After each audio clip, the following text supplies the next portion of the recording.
So hello friends, welcome back to my channel Dynamics Academy. मैं हूं आपका अपना उदय दे। आज हम स्टार्ट करने जा रहे हैं lecture 2 on gravitation. Last lecture पे हमने क्या किया था? थर्ड लॉ के plus third law of planetary motion.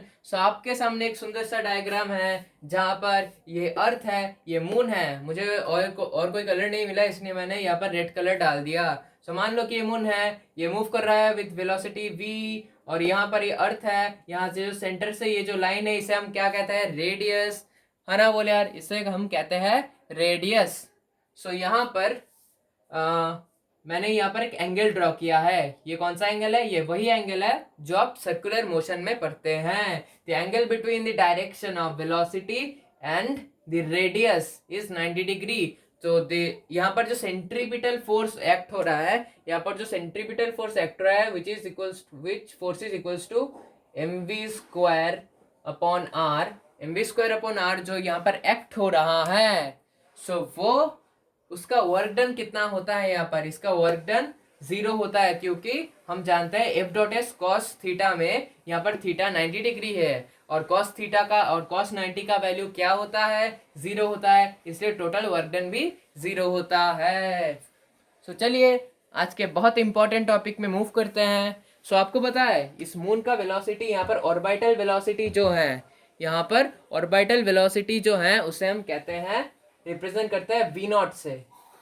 उसे हम रिप्रेजेंट करते हैं वी नॉट से, है ना? बोले यार, उसे हम रिप्रेजेंट करते हैं वी नॉट से।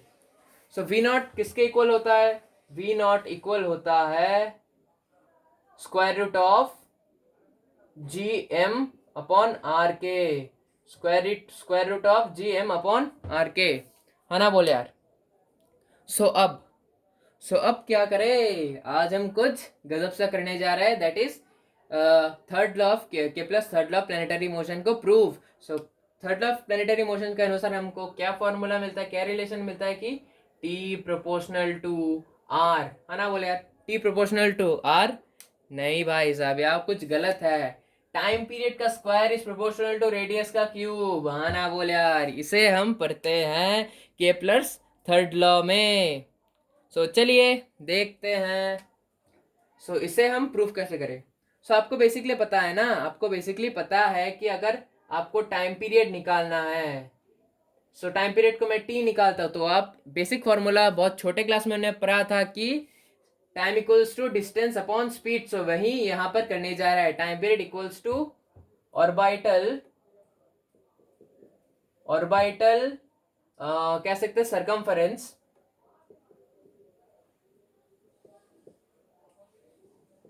ऑर्बिटल सरकमफरेंस मतलब ही यहाँ का डिस्टेंस है। ऑर्बिटल सरकमफरेंस अपॉन ऑर्बिटल क्या? वेलोसिटी। वी नॉट से रिप्रेजेंट करते हैं वेलोसिटी। ये होता है क्या? 2πr के इक्वल, है ना? बोले यार, ये होता है 2πr के इक्वल।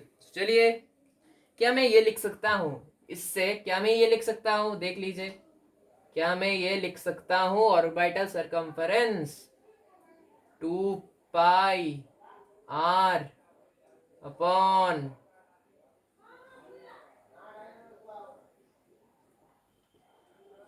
क्या मैं ये लिख सकता हूँ? हाँ जी, जरूर लिख सकता हूँ। इसको अगर मैं थोड़ा ट्रिकी वे से लिखूं तो क्या आएगा भाई साहब? यहाँ पर और कुछ नहीं, ये आ जाएगा। ट्रिकी वे नहीं, ये बेसिक चीज है। ट्रिकी वे कुछ नहीं होता। ऐसे भी हम लिख सकते हैं, है ना? बोल यार, इसे यहाँ ला लिया और इसे यहाँ डाल दिया। आर रूट आर हम इसे लिख सकते हैं, इसमें कोई शक वाली बात नहीं है। चलिए, इसको अगर थोड़ा हम कुछ और तरीके से लिखे तो हम क्या लिख सकते हैं? इसे टी प्रोपोर्शनल टू लिख सकते हैं ना? T proportional to root R, है ना? बोले यार, लिख सकते हैं ना? अगर हम बोथ साइड में स्क्वायर कर देते हैं, अगर हम बोथ साइड में स्क्वायर कर देते हैं, क्या कर देते हैं? बोथ साइड में स्क्वायर। क्या आएगा रिजल्टेंट? रिजल्टेंट क्या निकल कर आएगा भाई साहब? रिजल्टेंट जो निकल कर आएगा बहुत गजब सा निकल कर आएगा। जो रिजल्टेंट होगा ऐसे मैं लिख रहा हूँ, जो रिजल्टेंट होगा वो होगा, अरे यार हमने प्रूव कर लिया आर क्यूब। मैं इस छोटे आर को बड़े आर से रिप्रेजेंट कर रहा हूँ, इसमें कोई शक वाली बात नहीं है, इसमें कोई दिक्कत वाली बात नहीं है। So let's move to our next topic. हमने तो ये प्रूव कर लिया भाई साहब, अब इससे भी हम एक और स्टेटमेंट लिख सकते हैं, दैट इज दिखाई दे रहा है ना आपको? हाँ, क्यों नहीं दिखाई देगा, मैं लिख रहा हूँ, दिखाई तो जरूर देगा। सो चलिए देखते हैं, इसे हम क्या ऐसा करके लिख सकते हैं, T1 T2 square equals to R1 R2 cube, है ना? बोल यार, क्या हम ऐसे इसे लिख सकते हैं? हाँ भाई साहब, जरूर लिख सकते हैं। सो चलिए, हमने तो ये बहुत बेसिक से कर लिया।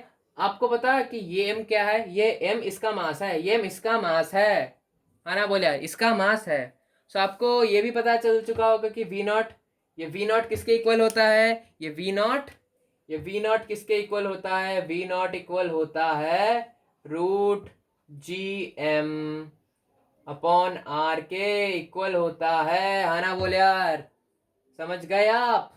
सो ऐसे हमने प्रूफ कर लिया क्या होता है केपलर्स लॉ। सो चलिए नेक्स्ट टॉपिक पे मूव करते हैं।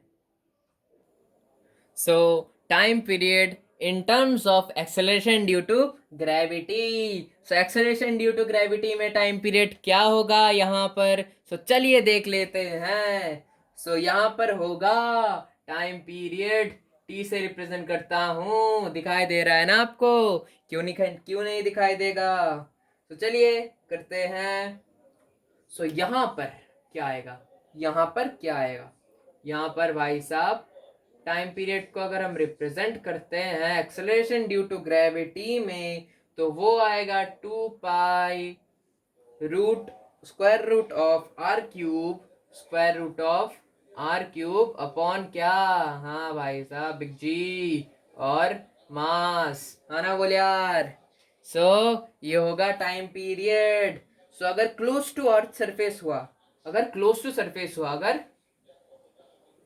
क्लोज टू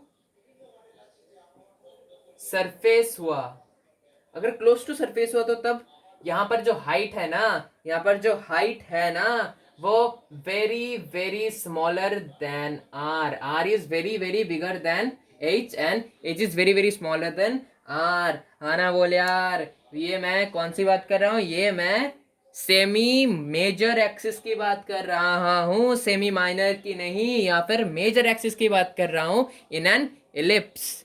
तो चलिए देख लेते हैं, मैं थोड़ा इसे और छोटा करके लिखता हूँ, h is very very smaller then r, है ना? बोले यार। तो चलिए, तो यहाँ से फिर से हम टाइम पीरियड को लिख सकते हैं 2 पाई, अब क्या लिखे? हाँ भाई, सेम चीज डाल दो यार, आर क्यूब अपॉन GM, और फिर से हम अगर लिखे तो यहाँ पर आ जाएगा, हाँ, बहुत ही एक फेमस सा फॉर्मूला, दैट इज क्या भाई? L/G नहीं, यहाँ पर R/G होगा, है ना? बोल यार, यहाँ पर R/G होगा, और G क्या होगा? G होगा M, हाँ भाई साहब, M, यहाँ पर G, हाँ भाई साहब G, अब होगा यहाँ पर R², क्या होगा? R²। और एक फॉर्मूला यहाँ पर आपको याद रखना है, दैट इज GM बराबर होता है छोटे g और R²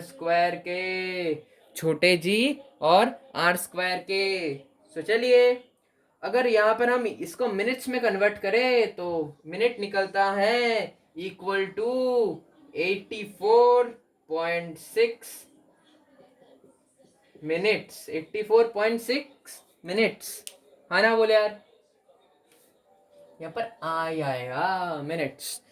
सो भाई साहब, ये तो हमने कर लिया, तो इस डायग्राम को हम मिटा देते हैं। सो ये लो हमने मिटा दिया, सो चलिए यहाँ पर लिख लेते हैं, चलिए यहाँ पर लिख लेते हैं क्या, थोड़ा कैमरा को मैं उस साइड में कर देता हूँ। सो चलिए देखते हैं नेक्स्ट साइड में क्या होगा।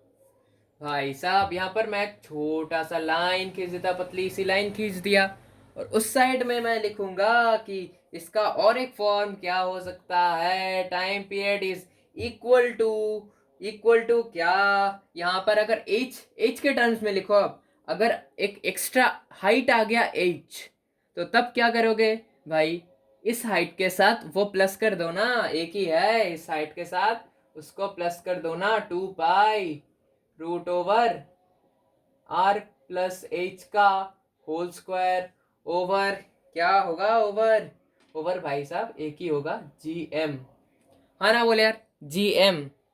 सो ये हो गया हमारा। और दूसरा क्या, टाइम पीरियड को हमको अगर थोड़ा डाइवर्ट करके लिखे तो ये आएगा किसके इक्वल, किसके बराबर, इसको यहाँ पर लिख दो। कैसे लिख दो, मैं बता रहा हूं कि कैसे लिखना है। सो इसको यहाँ पर लिखो R plus H by G of H, है ना बोले यार, जी ऑफ एच। समझ में आई बात, जी ऑफ एच लिखना है यहाँ। भाई बहुत सिंपल था, इसको ब्रैकेट में ले लो, हाँ इसको ब्रैकेट में ले लो। सो यहाँ पर क्या लिखना है, यहाँ पर लिख दो सिंस, यहाँ पर लिख दो, यहाँ पर होगा क्या, यहाँ पर होगा हमारा, सो देखिएगा क्या होगा, सिंस लिख देते हैं, सिंस होगा यहाँ पर जी एच क्या है, जी एच होगा भाई साहब, जी एम लिख दो, जीएम के नीचे, जीएम के नीचे यहाँ पर जी एम अपॉन यहाँ पर आर प्लस एच का होल स्क्वायर, है ना बोले यार। सो यहाँ पर नेक्स्ट क्या आएगा, नेक्स्ट आएगा जी एम, नेक्स्ट आएगा जी, ये जी है ये आई नहीं है, मैं थोड़ा अच्छे से लिख देता हूँ, ये जी है, जी एच है ये, है ना बोले यार, जी एच है ये। और यहाँ पर जी एम का फॉर्मूला क्या होगा, सोच के देखो, रीअरेंज करके तो देखो, रीअरेंज करने से क्या आता है भाई साहब, बहुत ही इजी सा, बहुत ही सिंपल सा, फिर से आई जैसा क्यों, आर, आज मेरा जी आई जैसा क्यों बन रहा है, G H to R plus H का होल स्क्वायर, है ना बोल यार, आर प्लस एच का होल स्क्वायर। सो ये था बेसिकली। सो चलिए देखते हैं कि अब क्या होगा। आपको दो कांस्टेंट हमेशा याद रखना है, कांस्टेंट नहीं, वो radius of earth and gravitation to due to acceleration of earth है, that is R equals to 6400 kilometres. Earth का रेडियस होता है 6400 किलोमीटर्स, और उसका मैं थोड़ा अच्छे से लिख देता हूँ। और एक्सेलरेशन ड्यू टू ग्रेविटी आपको बताया ना, अर्थ का क्या है, एक्सेलरेशन ड्यू टू ग्रेविटी होता है 9.8 मीटर पर सेकेंड स्क्वायर, और इस पे यहाँ पर जो रेडियस होता है, रेडियस इक्वल होता है 6400 किलोमीटर्स के इक्वल होता है, हाँ ना बोल यार, समझ में आई बात, बहुत इजी इजी सा है, चाहे तो नोट डाउन कर सकते हो, चाहे तो नोट डाउन कर सकते हो। सो चलिए नेक्स्ट टॉपिक पे मूव करते हैं, कुछ फॉर्मूलाज हम पढ़ेंगे। सो हमें बेसिकली 3 फॉर्मूलाज याद रखने हैं, जो है आप देख सकते हैं, अगर क्लोज टू सरफेस हुआ, अगर क्लोज टू सरफेस हुआ तो टाइम पीरियड क्या होगा, टाइम पीरियड होगा आपका टी इक्वल्स टू हो जाएगा 2 pi root G upon R, है ना बोले यार, रूट जी अपॉन आर। क्या ये सही है, आपने जो पहले ये फॉर्मूला यूज करा है, क्या ये अकॉर्डिंग टू दैट सही है जी, ये सही नहीं है भाई साहब, मैंने आपको कंफ्यूज करने के लिए कहा, कभी ये गलती मत करना, रेडियस अपॉन ग्रेविटेशन होता है, रेडियस अपॉन ग्रेविटेशन होता है। क्या यहाँ पर कुछ मिस्टेक है, जी हाँ यहाँ पर भी मिस्टेक है, ये जी होगा, ये स्मॉल जी होगा, आपको बताया ना स्मॉल जी और बिग जी के बारे में डिफरेंस। अगर नहीं पता है तो आगे आगे जो हमारा ग्रेविटेशन का लेक्चर आगे जाएगा तो तब हमें जी और बिग जी और स्मॉल जी के बारे में डिफरेंस क्या है, सिमिलरिटीज क्या है, सब पता चल जाएंगे।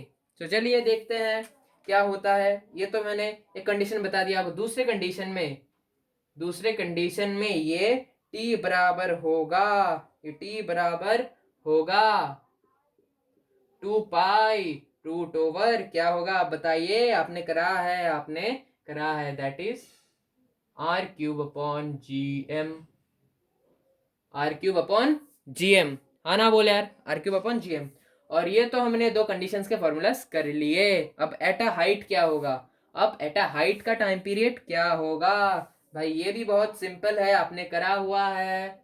That time period is equals to, time period बराबर होगा किसके, 2 पाई, बताओ बताओ, 2 पाई रूट ऑफ, हटा दिया, अरे यार, 2 पाई रूट ऑफ कोई नहीं, ये कुछ नहीं है। सो 2 पाई रूट ऑफ क्या होगा, आप बता सकते हैं क्या, आप बता सकते हैं क्या। हाँ जी मैंने सुना, आपने बताया r+h ब्रैकेट में ले लो, और यहाँ पर क्या आएगा, स्मॉल जी, कहाँ पर, h हाइट में, यहाँ पर h हाइट का रिप्रेजेंटेशन है, इसलिए g के नीचे भी h लिखना चाहिए। सो दूसरे कंडीशन में क्या होगा, दूसरे कंडीशन में होगा time period which equals to 2 pi root over क्या होगा आप बताइए। हाँ जी आपने सही कहा, r+h का होल क्यूब अपॉन gm, है ना बोले यार, अपॉन gm। सो क्या क्या यहाँ पर कुछ गलती है, जी यहाँ पर गलती नहीं है। सो ये था कुछ फॉर्मूलाज, और हम अब हम कुछ और तरीके के करेंगे, जो है time period for a satellite क्या होता है यार, time period for a satellite क्या होता है। Time period for a satellite होता है भाई साहब, time period for a satellite होता है, टाइम पीरियड को टी से रिप्रेजेंट करता है, इसमें कोई शक वाली बात नहीं है। 2 पाई हमेशा याद रखना, ये 2 पाई हमेशा याद रखना, ये 2 पाई हमेशा याद रखना चाहिए। तो ये होगा r³ या r², देखते हैं कि क्या होता है, r² अपॉन क्या होगा, r² अपॉन जी एम। क्या यहाँ पर गलती है, आप सोच के बताओ, आप सोच के बताओ। अभी तो हमने किया था सैटेलाइट का, यहाँ पर अर्थ था, यहाँ पर ऑर्बिट था, तो हमने कैलकुलेट कैसे किया था,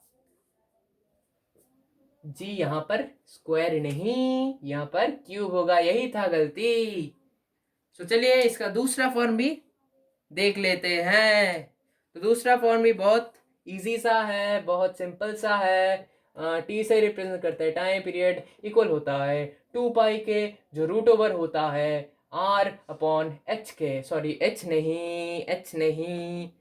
नहीं, भाई साहब, जी के, है ना बोले यार, जो होता है जी के equal, 2 = 2 pi root over of r/g और r/g, है ना बोले यार।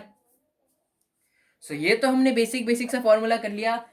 मैं जो ये आपको करा रहा हूँ ना, मैं जो आपको ये सब करा रहा हूँ, ये सब थोड़े हायर लेवल के हैं, थोड़े हायर लेवल के हैं, थोड़े स्टैंडर्ड के हैं। सो ये था आपका थोड़ा थोड़ा 11th का, थोड़ा थोड़ा 10th में तो नहीं है, आईसीएसई में थोड़ा थोड़ा, आईसीएसई 10th का, और थोड़ा थोड़ा 11th का, और थोड़ा थोड़ा 9th का भी मिक्सचर है। सो ये फॉर्मूलाज आपको याद रखने हैं, इनके डेरिवेशंस आप सीखेंगे क्लास 11th में जाकर। वैसे तो मैंने ये डिराइव करना सिखा भी दिया है आपको थोड़ा थोड़ा। सो अगर हम इसको इन टर्म्स ऑफ पेंडुलम समझे, इन टर्म्स ऑफ पेंडुलम समझे तो क्या होगा भाई साहब, चलिए यहाँ पर एक पेंडुलम ड्रॉ करते हैं। अरे भाई साहब, यहाँ पर पेंडुलम कहाँ से आ गया, अभी तो नहीं था भाई साहब, ये मैंने ड्रॉ कर दिया है पेंडुलम। अब हम इसे, इस टाइम पीरियड को पेंडुलम्स के टर्म्स में समझेंगे। जो पेंडुलम जिस मोशन में मूव करता है उसे कहते हैं SHM, अगर हम इसको SHM को long I mean full form में बताएं तो इसका फुल फॉर्म है सिंपल हार्मोनिक मोशन।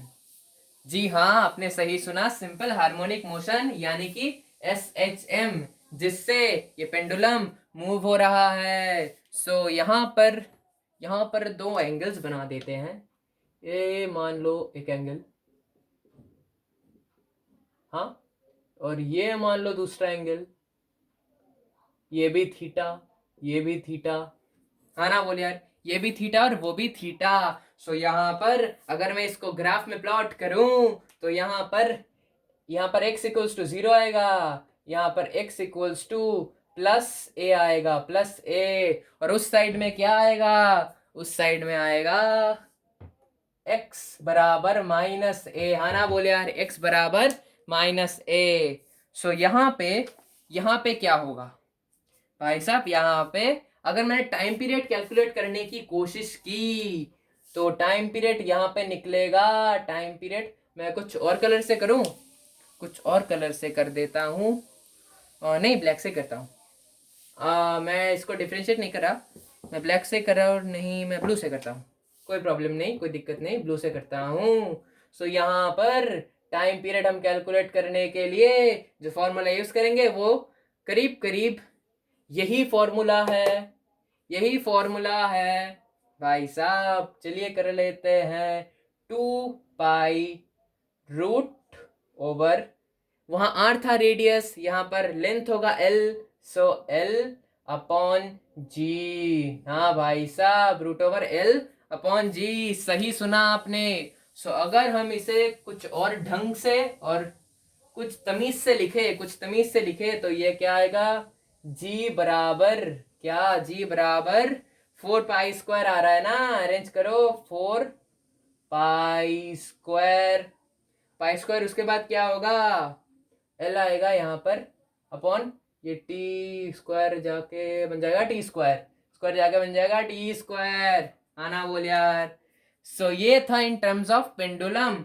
सो इन्हें हम एक लॉ का भी नाम देते हैं, ये फॉर्मूलाज को हम एक लॉ का भी नाम देते हैं, जिसे कहते हैं लॉ ऑफ सिंपल पेंडुलम, जिसे कहते हैं हम लॉ ऑफ सिंपल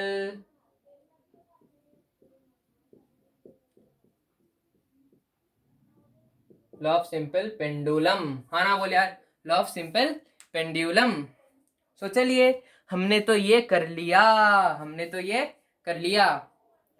सो चलिए, अब हम धीरे धीरे हमारे टॉपिक में घुस जाते हैं, हम धीरे धीरे हमारे टॉपिक, असली टॉपिक में, जो हम क्लास 10th में, सॉरी 10th में नहीं, 9th में करते हैं, सो उस टॉपिक में धीरे धीरे घुस जाते हैं। तो चलिए शुरू करते हैं, आप ये सब नोट डाउन भी कर सकते हो, कोई दिक्कत वाली बात नहीं है।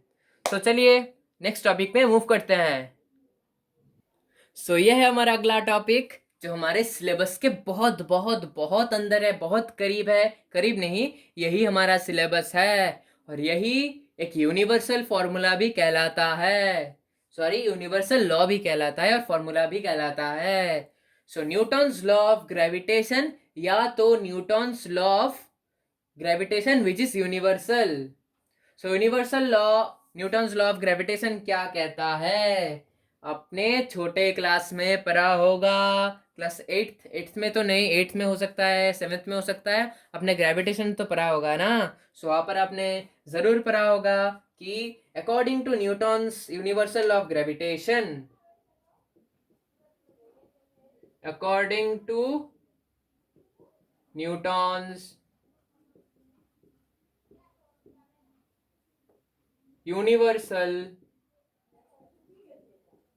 Law of gravitation, according to Newton's universal law of gravitation,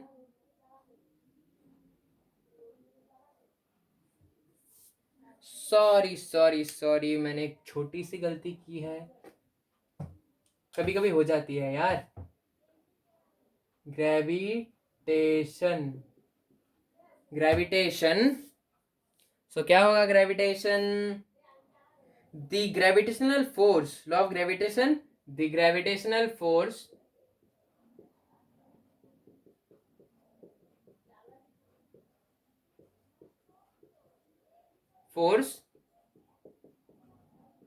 between two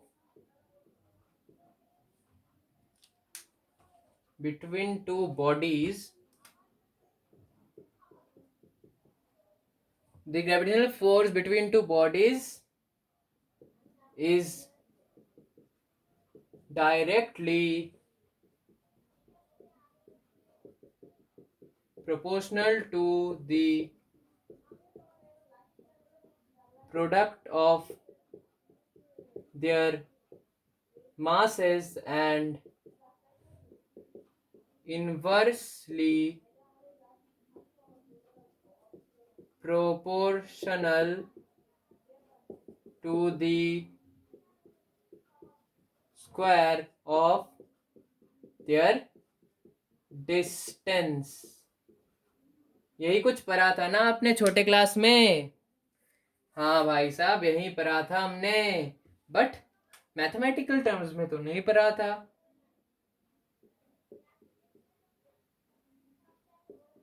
inversely proportional to the square of their distance, इसका मतलब क्या है?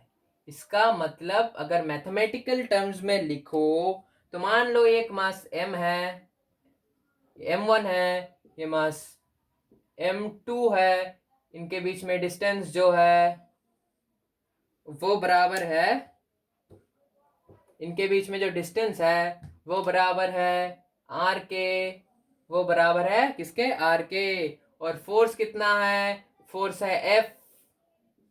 सो भाई साहब, तो यहां पर ये कहना चाहता है कि according to the Newton's universal law of gravitation, the gravitational force between two bodies, the gravitational force, ये है gravitational force between two bodies is directly proportional to the product of their masses. मतलब F is directly proportional to m1 m2, m1 into m2. हाँ ना बोले यार. और यहां पर directly proportional to the product of their masses and inversely proportional to the square of their distance. मतलब inversely proportional का अपने मतलब क्या होता है आपको पता है ना? आर स्क्वायर, डिस्टेंस का स्क्वायर का इनवर्स प्रोपोर्शनल होता है ये फोर्स. देखिए, अगर यहाँ पर फोर्स बढ़ता है, मतलब यहाँ पर अगर डिस्टेंस बढ़ता है फोर्स भी बढ़ता है, मासेस बढ़ते हैं तो फोर्स बढ़ते हैं, डिस्टेंस नहीं, फोर्स बढ़ता है तो मासेस बढ़ता है, मासेस बढ़ता है तो फोर्स बढ़ता है, मैग्नीट्यूड बढ़ता है इस फोर्स का, तो यहाँ पर मतलब मास का भी फोर्स, आई मीन मास का भी मैग्नीट्यूड बढ़ता है. और अगर यहाँ पर मास का मैग्नीट्यूड बढ़ता है मतलब फोर्स का भी मैग्नीट्यूड बढ़ता है. और यहाँ इन्वर्सली प्रोपोर्शनल है, यहाँ इन्वर्सली प्रोपोर्शनल है. इसका मतलब क्या? कि जब ये फोर्स बढ़ जाता है तो ये डिस्टेंस घट जाता है, और अगर ये डिस्टेंस बढ़ जाता है तो ये फोर्स घट जाता है. हाँ ना बोल यार. सो अगर हम इस दोनों को कंबाइन करें, इन दोनों को कंबाइन करें, कंबाइन करके हमें क्या मिलता है भाई साहब? F proportional to m1 m2 upon r square. हाँ ना बोले यार, F proportional to m1 m2 upon r square. तो इन दोनों को कंबाइन करने से हमें ये मिलता है. तो इसे, इस प्रोपोर्शनलिटी साइन को हटाने के लिए हमें क्या करना होगा? यहाँ पर आपको बताए कांस्टेंट लाना होगा. सो वो कांस्टेंट किसके बराबर है? हाँ जी, वो कांस्टेंट होता है बिग जी. इसको कहते हैं यूनिवर्सल ग्रेविटेशनल कांस्टेंट. ये यूनिवर्सल है, जहां पे भी जाओ, जिस मीडियम पे भी जाओ, कहीं पे भी जाओ, इसका वैल्यू फिक्स्ड रहता है. So G m1 m2 upon R square. आना बोल यार, G m1 m2 upon R square. So hopefully आपको बात समझ में आई होगी. सो ये जी क्या है, ये जी क्या है और इस जी का वैल्यू क्या है? सो चलिए देख लेते हैं इस जी का वैल्यू क्या है. सो जी का वैल्यू है 6.6, अरे देखो 6 तो बूढ़ा हो गया, 6.67 into 10⁻⁻11 kg square. kg square है क्या? नहीं यार, न्यूटन मीटर स्क्वायर पर kg स्क्वायर होता है. न्यूटन मीटर स्क्वायर पर केजी स्क्वायर, है ना बोले यार, न्यूटन मीटर स्क्वायर पर केजी स्क्वायर होता है इसका यूनिट। सो ये हो गया, डब्बे में डाल दो इसको। इसको आपको सारा जीवन, इसको आपको जीवन भर याद रखना है। सो अगर आपके मन में कोई शंका है तो मुझे कमेंट से पूछ सकते हो, मुझे कमेंट सेक्शन में पूछ सकते हो। क्योंकि अगर आपके दिमाग में शंका आ रहा है, डाउट आ रहा है, तो अब अगर आप शर्माओगे तो जीवन भर शर्माओगे। सो अगर डाउट आए तो आपको पूछ लेना चाहिए। सो ये था ऑल अबाउट क्या, universal law of gravitation given by Newton. तो अब बात आती है कि इसके पीछे स्टोरी क्या थी, इसके पीछे स्टोरी क्या थी, न्यूटन ने इसको कैसे आविष्कार किया। भाई साहब, अब मैं स्टोरी बताने जा रहा हूं। एक दिन ना न्यूटन एक एप्पल के पेड़ के नीचे बैठा हुआ था। मान लो ये न्यूटन बैठा हुआ है, एक बैठा हुआ था यहाँ पर न्यूटन।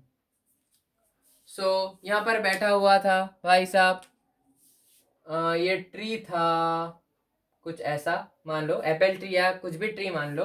तो यहाँ पर एक एप्पल था, यहाँ पर एक एप्पल था जो कि किस कलर का था, मैं थोड़ा कलरफुल बना देता हूँ। हाँ इसे, ये था ग्रीन ट्री, ये था ग्रीन ट्री, और ये था क्या, एप्पल। न्यूटन को कलर नहीं कर रहा मैं, न्यूटन को कलर करने की जरूरत नहीं है, मैं सब आपको बस स्टोरी बता रहा था कि आपको ये स्टोरी पता है, होपफुली आपको ये स्टोरी जरूर पता है कि न्यूटन एक दिन एक पेड़ के नीचे खड़ा हुआ था, एप्पल ट्री के नीचे। ये एप्पल नीचे गिरी, ये एप्पल नीचे गिरी, नीचे मतलब इसके सर में गिरी। मतलब मान लो कि एप्पल यहाँ है, मान लो कि एक और एप्पल यहाँ है। इसको मैं रेड कलर नहीं दे रहा, इसको मैं ब्लैक कलर दे रहा हूँ। इसमें इससे कलर से क्या फर्क पड़ता है यार। तो इसके सर में गिरा, तो इसने सोचा, न्यूटन, सर आइजैक न्यूटन ने सोचा ये मेरे सर में ही क्यों गिरा, ये नीचे ही क्यों आया, ये ऊपर क्यों नहीं जाता। तो तब तब उसने डिस्कवर किया, रिसर्च करते करते डिस्कवर किया कि भाई साहब ग्रेविटेशनल फोर्स के वजह से ये नीचे आता है, ऊपर नहीं जाता। ग्रेविटी के वजह से नीचे आता है, ऊपर नहीं जाता। तो भाई साहब हमारे दिमाग में आ रहा होगा, इसने सोचा क्या इतना, अबे इसने सोचा क्या इतना। अगर ये इतना नहीं सोचता तो हमारा फिजिक्स पढ़ना थोड़ा और आसान हो जाता ना, थोड़ा और आसान हो जाता, बच्चों का प्रेशर कम हो जाता। बट अगर हमने ये अगर हमारे ये ग्रेट साइंटिस्ट ये नहीं निकालते तो हमारे टेक्नोलॉजीज भी बहुत कम डेवलप होती। तो आपको फिजिक्स से प्यार होना चाहिए। और इन्होंने